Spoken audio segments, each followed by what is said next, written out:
Hello friend, हमारे channel में आप सभी का स्वागत है। गुरु गोरखनाथ जी और हनुमान जी के बीच लड़ाई। भारतीय संत परंपरा में गुरु गोरखनाथ जी और हनुमान जी दोनों महायोगियों के रूप में जाने जाते हैं। जहां एक ओर गुरु गोरखनाथ जी नाथ संप्रदाय के महायोगी और अद्वितीय सिद्धि पुरुष थे, वहीं दूसरी ओर हनुमान जी भगवान शिव के 11वें रुद्रावतार माने जाते हैं।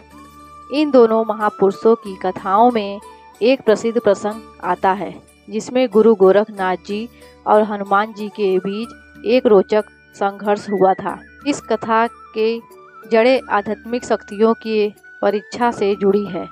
ऐसा कहा जाता है कि गुरु गोरखनाथ जी ने सिद्धि प्राप्त कर कई अद्भुत शक्तियां अर्जित की थी।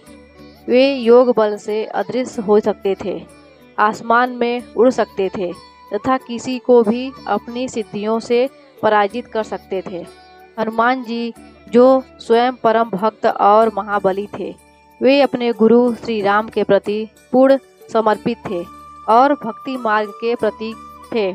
जब गुरु गोरखनाथ जी ने अपनी सिद्धियों की परीक्षा लेनी चाही, तब यह प्रसंग घटित हुआ था।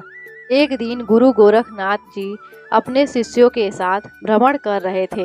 उन्होंने सुना कि हनुमान जी हिमालय में ध्यान मग्न हैं और भगवान श्री राम का नाम स्मरण कर रहे हैं। गुरु गोरखनाथ जी को जिज्ञासा हुई कि हनुमान जी की शक्ति कैसी है और क्या वे योग बल के प्रभाव से विचलित हो सकते हैं। गुरु गोरखनाथ जी ने अपनी योग शक्ति का प्रयोग कर एक मायावी जाल बुना और हनुमान जी को ध्यान से बाहर लाने का प्रयास किया, लेकिन हनुमान जी भगवान राम के ध्यान में इतने तल्लीन थे कि वे इस योग बल से प्रभावित नहीं हुए। गुरु गोरखनाथ जी ने हनुमान जी की परीक्षा लेने के लिए अपनी एक सिद्धि का उपयोग किया। उन्होंने अपनी तंत्र शक्तियों से हनुमान जी के चारों ओर एक वायु चक्र बनाया, जिससे वे हिल न सके। लेकिन हनुमान जी की शक्ति इतनी महान थी कि वे अपने स्थान से टस से मस नहीं हुए। इसके बाद गुरु गोरखनाथ जी ने उन्हें उठाने का प्रयास किया। उन्होंने अपनी सिद्धि शक्ति से धरती को हिला दिया, लेकिन हनुमान जी को कोई प्रभाव नहीं पड़ा।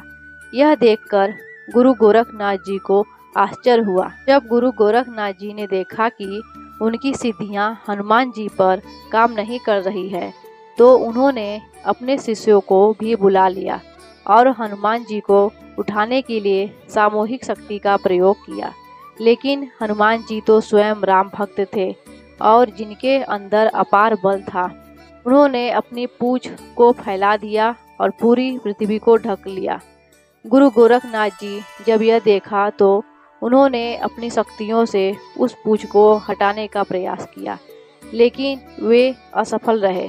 हनुमान जी ने अपनी पूंछ से उन्हें पटक लिया और आकाश में उड़ा दिया। गुरु गोरखनाथ जी जब अपनी पराजय देखी तो उन्होंने हनुमान जी से क्षमा मांगी और कहा कि वे केवल उनकी शक्ति की परीक्षा ले रहे थे। हनुमान जी ने उन्हें आशीर्वाद दिया और कहा कि सच्चा बल भक्ति भाव में होता है, न कि केवल योग सिद्धियों में। यह कथा यह दर्शाती है कि शक्ति चाहे कितनी भी महान क्यों न हो, लेकिन भगवान के प्रति सच्ची भक्ति और समर्पण से बड़ी कोई चीज नहीं होती। गुरु गोरखनाथ जी और हनुमान जी दोनों महायोगी थे, लेकिन हनुमान जी की भक्ति शक्ति ने उन्हें इस संघर्ष में विजयी बनाया। भक्ति और शक्ति में भक्ति अधिक महत्वपूर्ण होती है। योग बल से भी बड़ा होता है ईश्वर का नाम। सच्ची शक्ति अहंकार से नहीं, समर्पण से आती है। एक सच्चा भक्त किसी भी चुनौती का सामना कर सकता है। इस प्रकार यह कथा हमें यह सिखाती है कि चाहे कितनी भी कठिन परिस्थितियां क्यों न आ जाए, यदि हमारे पास भगवान के प्रति अटूट भक्ति है तो हमें कोई भी हरा नहीं सकता। जय गुरु गोरखनाथ जी, जय बजरंगबली, जय श्री राम।